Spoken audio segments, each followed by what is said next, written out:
Assalamualaikum warahmatullahi wabarakatuh. Hi students, how are you doing there? I hope all of you are doing good and all of you are in a good condition always. Okay, now we will study about our first material on the second semester, which is historical recount text. First, let's check the definition of historical recount text first. Historical recount text is a form of recount text that contains tell historical events. Jadi historical recount text itu adalah salah satu bentuk dari recount text yang mana isinya itu tell historical events, menceritakan tentang peristiwa-peristiwa yang bersejarah. Historical events itu adalah the definition of historical recount text. Then let's check the general structure of historical recount text. There are three parts of it.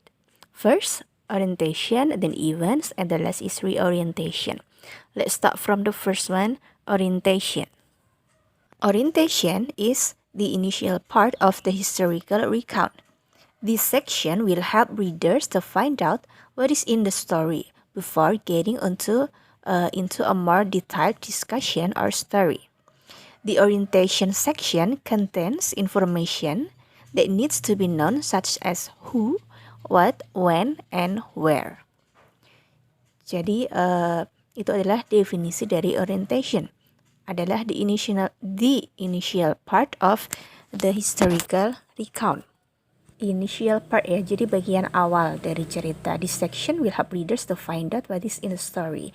Jadi bagian ini akan help the readers, membantu pembaca untuk menemukan apa yang akan diceritakan. Jadi isinya itu berupa who, siapa, what, apa, when, kapan, or where, di mana. The second one is events. This event reveals details of the events that occur. Jadi bagian event itu menceritakan secara detail tentang event that occur, kejadian apa yang terjadi. Then the events they are told must also be arranged in order so that the reader can better understand the chronology of an event. Jadi eventnya itu peristiwa demi peristiwa yang itu harus arrange in order, secara berurutan. So, the reader, pembaca bisa memahami kronologi of the event, memahami kronologisnya. To write it down, we first need to know the chronology, then develop it into good and sequential paragraphs. Jadi untuk menulis peristiwanya itu, otomatis kita harus mengetahui kronologinya terlebih dahulu sebelum mengembangkannya ke dalam paragraf.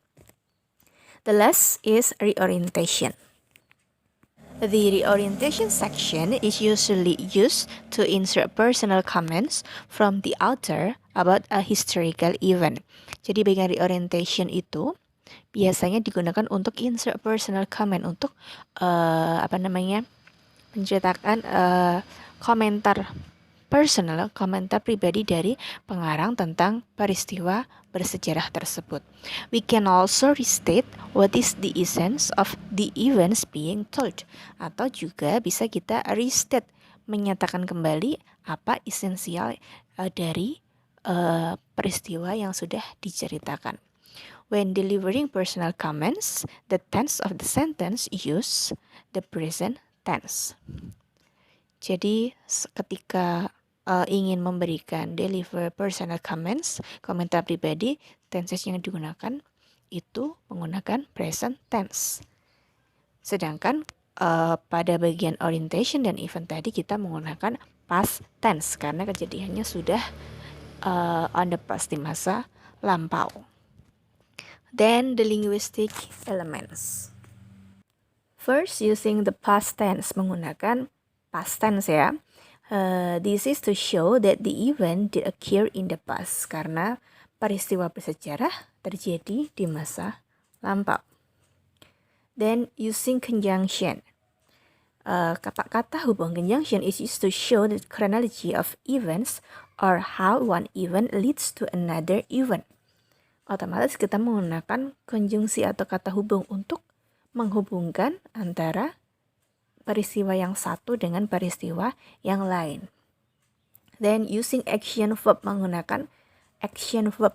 The use of action verbs is intended to show that the people involved are doing an action. Then using adverb, kata keterangan juga digunakan. Adverbs commonly used are, yang biasa digunakan itu ada adverb of time, kata kerja bentuk waktu. Ada contohnya at noon, in the night, dan bisa juga menggunakan tahun, in 1945 and etc. Then adverb of place, kata keterangan tempat. For example, in Jakarta, at his house. Then an adverb of manner, kata keterangan cara. Contohnya carefully, well, gitu ya. Then the last, using adjective, menggunakan kata sifat. Adjective are adjectives that describe a noun. For example, big, small, tall, majestic, long, and others. Menggunakan kata sifat yang mendeskripsikan sebuah kata benda. Okay, then look at the example of historical recount text. The title is Proclamation of Indonesian Independence. Proklamasi Kemerdekaan Indonesia. Look at the first paragraph. The Proclamation of Indonesian Independence was read at 10 a.m. on Friday, 17 August 1945. Proklamasi Kemerdekaan Indonesia itu dibacakan jam 10 pagi hari Jumat 17 Agustus 1945.